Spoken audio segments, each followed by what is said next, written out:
than a Broadway musical star. The natural inclination of dancers is to keep to themselves. It's the work that matters. We are always looking ahead to the next challenge, the next assignment, the next discovery. That explains, in part, why the one song I could never relate to was I'm Still Here. It's brilliant, like all of Steve Sondheim's work. But I had always been here, never looking back. So how could I still be here? Then COVID hit. And like the rest of the world, there I was. Maybe it was time to look back. Still, what would make my memoir matter? I have been incredibly lucky to have had the benefit of some of the best teachers and mentors in the business. The list is endless. Surely there'd be some value in passing on what I learned from them to succeeding generations. The idea of taking them into the rooms where it happened, as Lin-Manuel Miranda so cleverly put it, was appealing. I knew at the same time I'd have to lift the veil on my personal life. That I wasn't too wild about, but I knew that was what readers and listeners would want.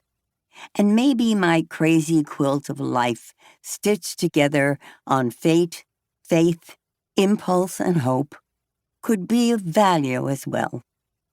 Like how I managed to balance a busy career, a husband, a child, lovers, family, and friends. How I tried to navigate, for better or worse, the creative conflicts, triumphs, flops, and vulnerabilities that are part of a life in the theater. I'd have to be as honest as I could when it came to the people I worked and played with, and that made me nervous. What helped me to come around was a question posed at the very beginning of the project. After 70 years in the public eye, what is it that people don't know about you, Chita? I'm not nearly as nice as people think I am, I answered. So a solution to my hesitation to spill the beans was born. Prepare to meet Dolores, my given name, what my mother called me when I caused trouble, and now my alter ego. She's the side of me that few people have glimpsed. As I note in this book, Chita is sweet and kind.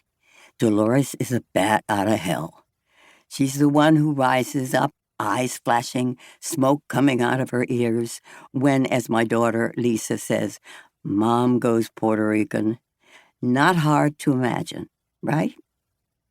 Like most actors and performers, I have lived a lot of my life in my imagination. In that sense, this book is a work of imagination, recalling and writing about people who blessed my life going back, way, way back, to the golden age of Broadway musicals.